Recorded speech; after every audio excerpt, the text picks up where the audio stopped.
Muy buenos días, estimados alumnos. Ahora, en nuestra sesión siguiente eh, de nuestra unidad didáctica Análisis de procesos biológicos y químicos en el ser humano, vamos a realizar lo que es la siguiente clase número 6, pero que corresponde a la clase número 5, ya que es el tema que venimos desarrollando que tiene que ver con niveles de organización, pero esta parte de los niveles de organización corresponden a lo que es carbohidratos, ¿correcto?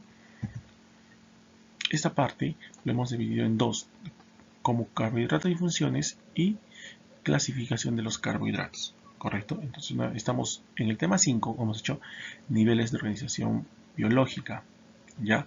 Y ahora en el tema 6, parte 1, que continúa ya de los niveles de organización, vamos a hacer lo que es carbohidratos y funciones. Esta parte está en 2, pero igual sigue la secuencia nada más, ¿ya? Sigue la secuencia. Aquí les habla su docente Henry Chino Cari, ya. Este es para farmacia técnica. Bueno, el turno correspondiente, si es mañana, tarde, noche también, año 2020. Muy bien, entonces sin más, empezamos nuestra clase del día de hoy. Esta parte, lo que vamos a venir a realizar son propiamente los carbohidratos. Ya como les decía, es una secuencia de niveles de organización. En niveles de organización hemos visto la célula, partes de la célula, algunas funciones, de qué están hechas y todas esas situaciones, ¿no? Ahora, como ya hemos visto, están hechos de carbohidratos, lípidos y proteínas, y ahora vamos a desglosar un poquito los carbohidratos, ¿correcto? Vamos a desglosar un poco lo que son los carbohidratos, ¿ya? Carbohidratos.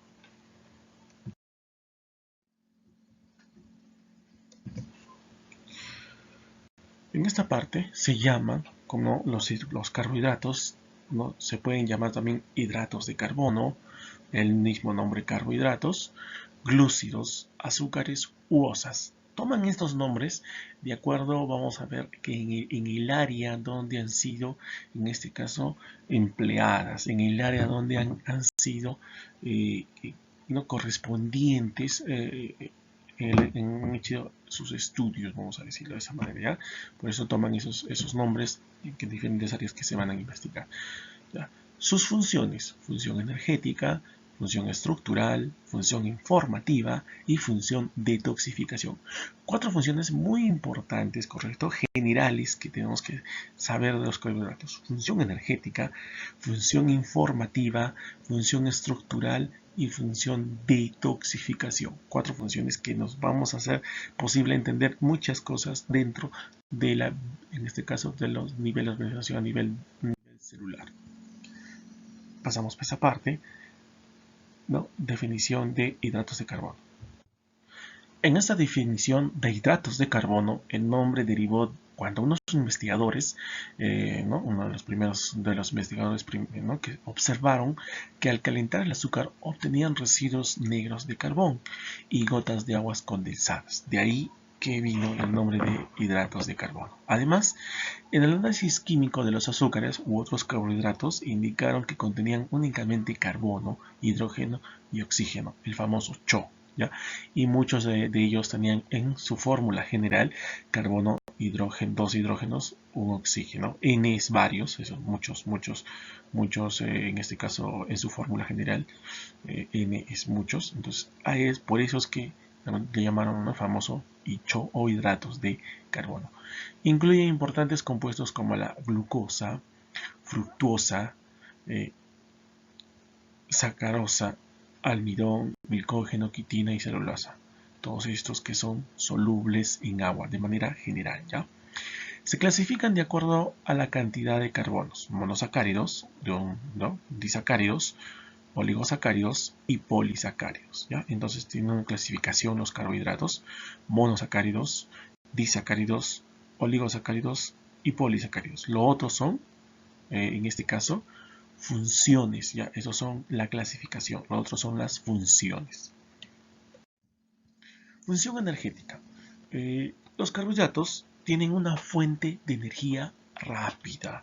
Ya, nuevamente, los carbohidratos tienen una fuente de energía rápida. Cada gramo de hidratos de carbono produce 4.3 kilocalorías. Muy importante. O sea, cada gramo de hidrato de carbono produce 4.3 kilocalorías. Recuerden, las kilocalorías se basan en, vamos a ver, como un tipo de medición de nuestra dieta diaria. Los carbohidratos, los lípidos, las proteínas van a equivaler de manera diferente. Por ejemplo, los lípidos valen 9.2 a 9.3 kilocalorías. Las proteínas valen, unos dicen 3.8, 3.6 o 4 kilocalorías, ¿no? Es la medición que le dan. Entonces aquí, por ejemplo, como los carbohidratos equivalen 4.3 kilocalorías. Quiere decir que si un pan pesa, vamos a decir, 100 gramos, entonces estamos viendo que un pan contiene 430 kilocalorías. ¿Me dejo entender? Así de sencillo es. Ya es muy sencillo. Por eso dice, cada gramo de hidrato de carbono produce 4.3 kilocalorías. Glucógeno, ¿no? Y como fuente de energía, glucógeno, en los animales, como fuente de energía, el glucógeno, recuerden, es la reserva de glucosa, ¿no? Es como nuestro hígado transforma la glucosa en glucógeno y lo almacena en el tejido adiposo. Almidón en vegetales, ya, en algunas bacterias y hongos, ya, en algunas bacterias y hongos. Entonces lo tenemos ahí de manera precisa esta parte que estamos viendo. Ahora vamos a ver la función estructural. Forma estructuras en animales, plantas u otros organismos. Nuevamente, función estructural. Forma estructuras en animales, plantas u otros organismos. Las estructuras, por ejemplo, la celulosa, tiene una unión de muchas glucosas, ¿no? La celulosa es la unión de muchas glucosas. ¿Ya? La celulosa es la unión de muchas glucosas y es la más abundante del mundo. La celulosa es la más abundante del mundo. Eso es en este caso la glucosa, ¿no? Celulosa. En los animales, la celulosa se llama quitina y en algunos artrópodos forma el exoesqueleto. Ya, nuevamente. Ya, y como función estructural vamos a ver que tiene formas, estructuras en animales y plantas y otros organismos. La celulosa es la unión de muchas glucosas y es abundante y es la más abundante del mundo. En los animales se llama quitina, que forma exoesqueleto en artrópodos. Ya los artrópodos son los que ven las imágenes que vemos en esta parte. Ya, estos son los artrópodos, ¿no? Su exoesqueleto, ¿no? Su caparazón grueso que vemos. ¿Qué es la celulosa? La celulosa es un polímero de glucosa más glucosa. ¿Y cuáles son las glucosas? Pues estos de aquí, imagínense, esta forma como un tipo de hexágono, eso es una glucosa.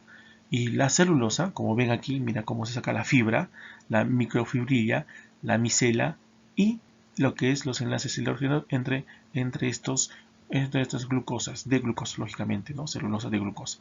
Aquí, ¿no? Aquí ven las fibras de celulosa. Miren esto de aquí. Esto es, ¿no? La glucosa. Miles de estas unidas forman la celulosa. Eso es lo que quiere decir.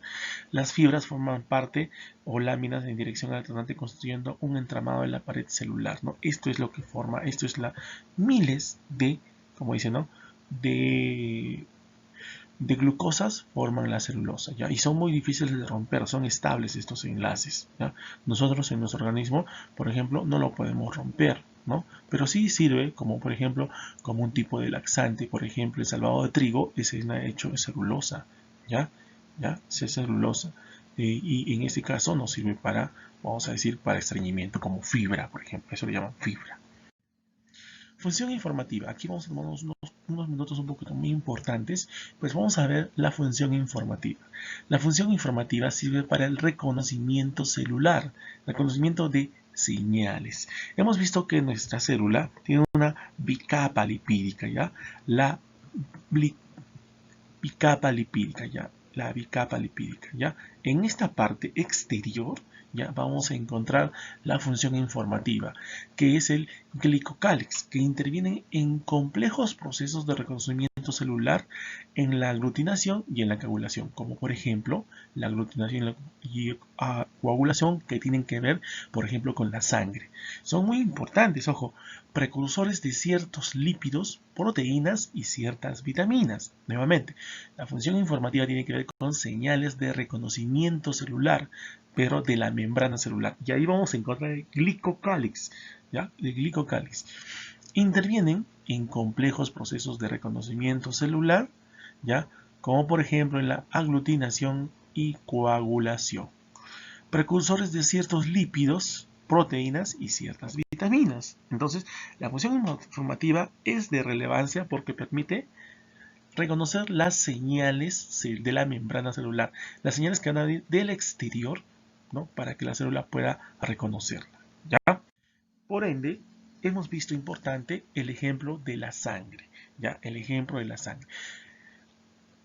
En el grupo sanguíneo vamos a encontrar por lo menos 24 grupos sanguíneos y el más común es el grupo ABO, ¿ya? ¿Qué quiere decir que es el más común el grupo ABO? Nuevamente, por lo menos hay 24 grupos sanguíneos, ¿no? De manera general. Sin embargo, el más común es el grupo A, ¿no? A positivo, B positivo, OB negativo, AB positivo o negativo y O, ¿no? Por eso se dice el grupo A. Entonces de ahí nomás desglosamos de manera sencilla. ¿Ya? Entonces tenemos el grupo A, B, el AB y el O. Por eso yo le pongo el grupo ABO para que en este caso podamos resumirlo y podamos tener también muy clara esta parte, ¿ya? Es el grupo ABO. El eritrocito, los glóbulos, en este caso los tipos de glóbulos sanguíneos, están basados en moléculas grandes llamadas antígenos y anticuerpos. O sea, el glóbulo rojo ya tiene antígenos y anticuerpos, ¿correcto? Nuevamente, miren, eritrocito, hematíe o glóbulo rojo es lo mismo. Yo sé lo que le ponen estos nombres, pero bueno, ya entonces por eso te lo estoy diciendo. Eritrocito, glóbulo rojo y hematíe es lo mismo, ¿no? Por eso dice, los tipos sanguíneos están basados en moléculas grandes llamadas antígenos y anticuerpos. O sea, dentro, en la superficie del glóbulo rojo, el eritrocito o la hematíe, vamos a encontrar antígenos y anticuerpos. ¿Ya? Antígenos y anticuerpos. ¿Y qué son los antígenos y anticuerpos? Un antígeno es una sustancia X y esta sustancia X puede o como no puede tener afinidad al organismo. Por ende también va a tener su anticuerpo, ¿no? Para este antígeno. Ahorita vamos a entender un poquito con un ejemplo, ¿ya? Factor RH. El factor es muy diferente, ¿ya? Siempre han escuchado, yo soy grupo O positivo. El factor puede ser como positivo o negativo, ¿ya? RH, que pueden ser C, D, E, entre los principales. Son 6, pero estos son los principales. El término RH positivo, como se usa, significa que el individuo tiene aglutinógenos, ¿ya? O sea, si el paciente tiene el factor D, significa que tiene aglutinógenos, ¿no? La proteína D tiene aglutinógenos, ¿ya? Entonces la proteína D no está glucosilada y su función se desconoce. Si el sujeto es RH negativo, pues no posee antígeno D y desarrolla la aglutinina anti-D cuando se le inyecta células D positivas. Entonces, de manera práctica para entender, una persona puede ser A positivo o negativo. Es positivo si tiene la proteína D y es negativo si no tiene la proteína D. Así de sencillo, ¿ya? Recuerden, las preguntas nos pueden hacer al grupo de análisis de procesos lógicos en el grupo de WhatsApp. Aquí, vamos a ver, miren, este es el prototipo molecular de la sangre, ¿ya? Estos de aquí, ¿no? Por eso les decía, ¿no? El grupo A, el grupo B, el grupo O y el grupo AB, ¿ya? Esto de aquí que ven encima en el grupo A es una N-acetilglucosamida. Es muy diferente al B. El B tiene una galactosa en esta parte de aquí, ¿ya? Miren, porque todos tienen la misma conformación estructural primaria, miren. Hasta aquí el grupo O, ¿no? Si el A no tuviera, igual parecería el O, ¿no? Solo se van a diferenciar en la última base, ¿no? En este caso, de este monómero, ya, de este monómero, y el grupo B en este monómero, miren, ¿no? Miren cómo diferencia esta parte, la A celestito y la B rojito, ¿correcto? Es un código de monosacárido, ¿ya? Pero todos están compuestos del componente que tenemos, ¿ya? ¿Qué me hace entender esta parte de los grupos sanguíneos? Pues el tipo A, ya el tipo A, el tipo B, el AB y el O, ¿ya? Esos son los tipos, por eso yo les decía el grupo ABO, ¿ya? El grupo ABO. Tipo A, tipo B, tipo AB y O. ¿No? Los grupos de sangre. Pueden haber A positivo o negativo, A positivo, B positivo o negativo, AB positivo o negativo y O positivo o negativo. Recuerden, el A, ya, el grupo A ya tiene su carga positiva o negativa. ¿Ya? El grupo B tiene su carga positiva o negativa. El grupo AB tiene su carga positiva o negativa. Y el grupo O, pues no tiene lo que es, ¿no? En este caso, bueno, tiene su carga positiva o negativa, pero digamos, es el más común. Miren aquí el ejemplo. Cuando una persona le va a donar la sangre de grupo a una persona que es grupo B, pues, como les decía, ¿no? El grupo A tiene sus propios anticuerpos y el grupo B tiene también sus propios anticuerpos y van a chocar, ¿no? Anticuerpo con anticuerpo, antígeno con antígeno van a chocar. Por ende no se van a reconocer por la imagen que hemos visto anteriormente, ¿no? Entonces, y va a producir la aglutinación, o sea, la obstrucción y por ende el paciente va a morir, ¿no? Porque va a haber una aglutinación. Eso es lo que pasa.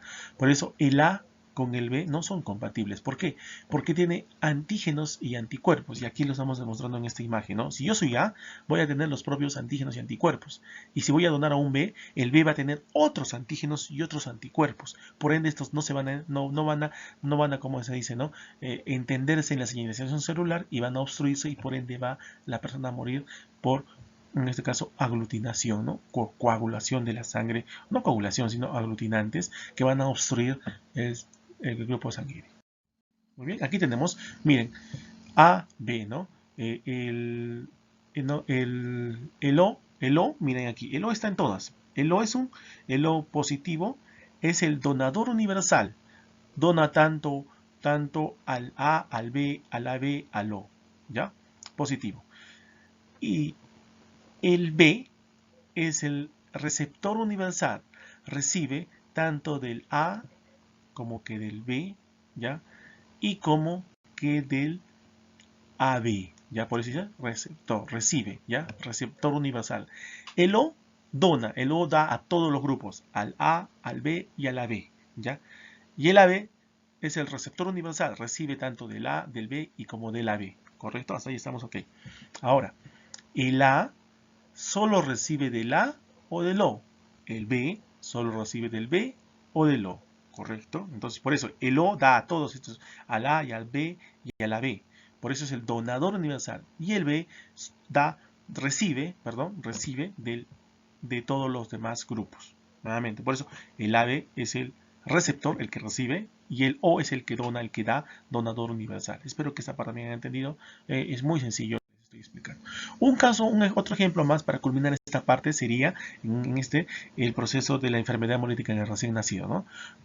Dice, ¿no? A veces la sangre no son compatibles, ¿ya? Por eso dice, cuando una mujer es RH, ¿no? Embarazada, negativo, y el feto es positivo, se quedan expuestas a antígenos. O sea, en un primer embarazo puede haber normalmente puede haber, ¿no? La mamá es negativo y el bebé es positivo, ¿no? Normal, en primera instancia, lo va, en este caso, o no permitir el primer embarazo. Pero en el segundo embarazo, ya cuando de repente la mamá va a querer nuevamente tener, en este caso, otro hijo, va a haber anticuerpos D, por ende no le va a permitir, y la mujer embarazada va a perderlo, no va a perderlo, ¿no? Pues va a perder, si no, primer embarazo va a permitir, pero se forman anticuerpos. En el segundo, y que ya están formados los anticuerpos, van a evitar que el bebé nazca y va a matar al bebé. Eso se llama la enfermedad hemolítica del recién nacido. Por ende, va a abortar al bebé, no, lógicamente va a morir el bebé. Entonces, una sola vez va a poner, en este caso, tener hijo. ¿Cuál es la solución? Pues cambiar de esposo, así de sencillo, ¿no? Ok, tenemos esa parte muy importante, la enfermedad recién hemolítica del recién nacido. Otro ejemplo para poder entender los antígenos y anticuerpos. Recuerden, los antígenos son sustancias, ¿no? Que nos van a poder identificar al tipo de sangre, y los anticuerpos también sus mecanismos, ¿no? Sus tipos. Por eso el grupo A tiene sus propios antígenos y sus propios anticuerpos. El grupo B tiene sus propios antígenos y sus propios anticuerpos. El O no tiene ni antígenos ni anticuerpos. Aquí vemos cómo vamos a encontrar el glucocálix en la membrana celular, ¿ya? Y esa parte es muy, muy curiosa, pues permite entender estas situaciones de la membrana celular. último, vamos a tener ¿qué es el glicocáliz o manera de definir? El glicocáliz es la envoltura constituida por glicoproteínas, glicolípidos y ácido hialurónico que sobresale en la membrana celular. Sirve de protección mecánica a las células, permite la adhesión celular e interviene en procesos de identificación celular y recepción hormonal. Nuevamente, sirve de protección mecánica a las células y adhesión celular. Por eso la información, ¿no? Lo que le veníamos diciendo. Identificación celular y recepción hormonal. Compatible, ¿ya? En los trasplantes, transferencia de funciones, eso es muy importante, por eso es una de las funciones de los carbohidratos, porque complementan a esto. El glucólisis forma la base para la compatibilidad de las transfusiones de sangre, del tejido injertado y los trasplantes de órganos, ya que es el que responde y hace posible el reconocimiento de las células, compatibles para adicionar un tejido u órgano en el cuerpo del ser vivo. Eso es el glucólisis.